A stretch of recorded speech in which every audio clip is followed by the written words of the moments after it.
So who is this new arrival and what is Blue's story? Hey guys, this is a Quaker parrot or a monk parakeet.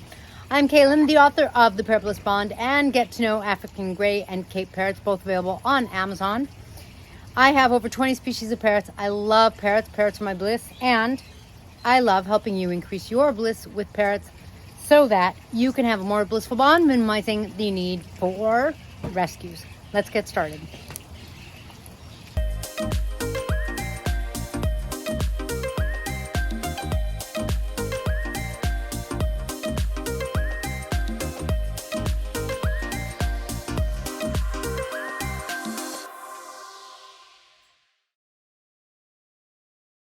So here's the Blue story. As you may know, I recently actually got two Quaker parrots, Cookie and Pretzel.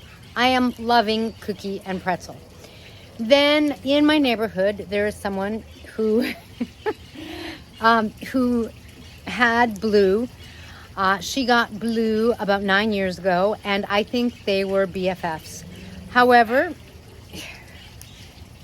Blue is snowing orange on me, and she went to college, and one of the problems is twofold. Now Blue is not home alone because Blue is with her parents, but Blue, so to speak, is home alone. You go, Blue. What a good eater. What a good eater. That's not eating. Okay, Blue's just annihilating. Sometimes they annihilate, sometimes they eat. But, you know, since she's gone, Blue was getting sad, and you could tell because Blue clearly lost some weight. I'm working on correcting Blue's diet because they didn't know not to give Blue, I mean, fortunately they gave Blue carrots, but they didn't know not to give Blue just a seed-based diet. And so Blue should actually be a little fat, and instead Blue is kind of thin and started to pluck. So they brought Blue to me, and we are hoping that Blue is going to get along with my Quakers, integrate, have her own flock while I clean up after Blue to see if Blue picks up and gets happier and livelier. You can kind of see that Blue's got quite the pace here, but look at all these carrots. I'm a little worried about Blue. Blue is not eating enough. I want to see Blue eat more. I have seeds in Blue's cage and pellets because I want Blue to start on pellets. But I have seeds because the first thing I need to do is just get Blue eating regularly and maybe gaining a little more weight. So I am touching Blue's keel bone, which I can't show you right now because Blue, I'm holding carrots and my phone. But you can always look up videos on how to feel a parrot's keel bone to see how their weight is. That is a really good indicator of their health. You can also weigh them, but you know, one of the problems is different parrots can be different sizes. There are small Quakers and there are Quakers that are a little bigger. And in some species, whether a parrot is male or female will also affect their weight. So the keel bone's a really good way to know whether your parrot is underweight, overweight, or just about the right weight, or just leaving a messy mess behind. Blue so far is very sweet. He or she, the gender's unknown, does beak us, but no bites.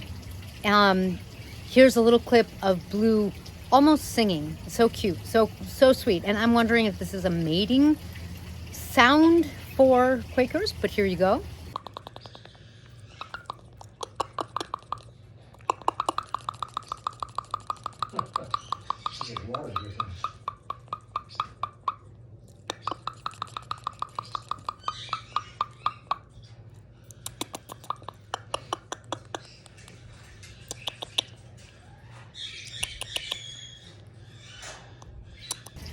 And I am introducing Blue slowly but surely to my Quakers.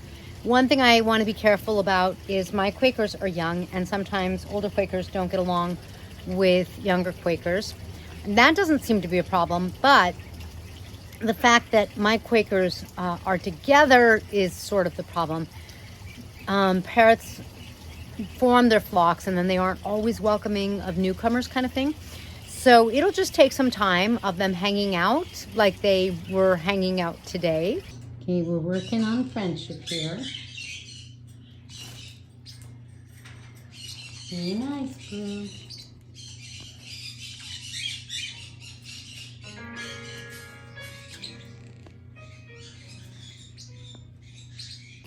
It'll just take some time for them to get comfortable. They actually did pretty good because at first it was like, oh, get out of here. But then later they were just all hanging out together. And one of the reasons is because I just left them together in the same room. I mean, I was there too, but for a couple hours while I worked on my latest book. So that is the Quaker Blue story. I'm very excited. Blue seems really sweet. So far, I haven't bonded with Pretzel quite as much because I've been trying to tame Cookie. But Cookie and Blue have been magnificent. They haven't bitten, and I'm sure there are Quaker parrots that bite. But my experience is like 3 for 3. They're sweet. They're curious. I feel like, oh my gosh, what a great species. At least so far. I'm sure there are exceptions, but I'm very fortunate because I can spend the time with them. They see me all day. I come, I give them breakfast. I come, I do waters with my daughter. Sometimes I come, I do this in their cage. I do that in their cage, or they see me sweeping, or, you know, there's just always something. And now, in addition to the snowy carrots, there's like something in my eye. And so they see me all day. And because of that, I'm easily a part of the flock kind of thing. So when you have the right setup for success with a parrot, your chance of success is so much better. It doesn't guarantee anything because parrots get sick. I have lost a couple parrots this year, which has been heartbreaking. I have a friend who got 2 golden conures, and now they have tested positive for bonavirus. I don't know exactly what that means. I have a strong suspicion I do. And you know, parrots are just like people. The difference is medicine is far more advanced for humans than it is for parrots. And so, like, it sucks. It's just a gamble. And, you know, when people say to you, you know, be really careful when you get a parrot, it's a 900-year commitment. You really want to take that with a grain of salt because it is, and it is a commitment. I feel like you have to commit to a certain lifestyle. And I think that Pretzel and Cookie will be able to do that for Blue. They'll be able to commit to Blue.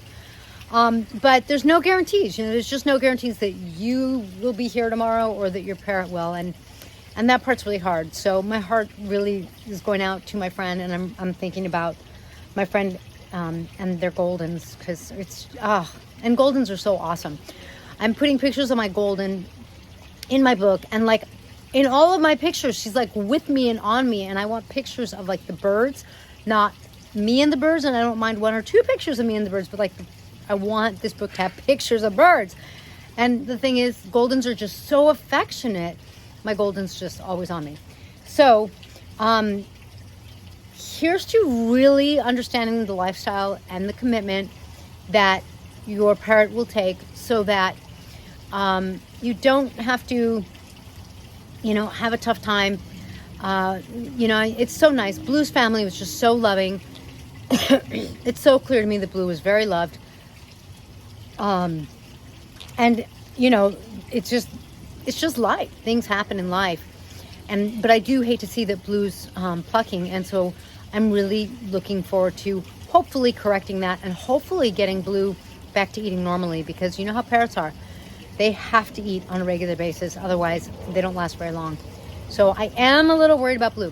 All right, be sure to subscribe if you haven't already, so that you can keep up with Blue, Cookie, and Pretzel's adventures. Thank you for joining me in this blissful video. Please be sure to comment below, and if you enjoyed it, like the video, and then I will catch you in the next Blue, Pretzel, and Cookie feathered video.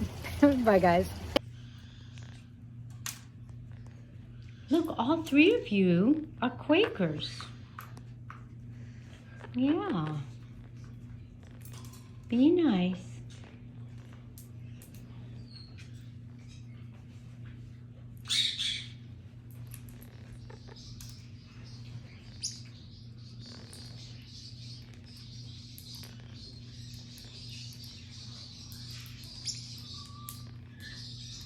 Be nice.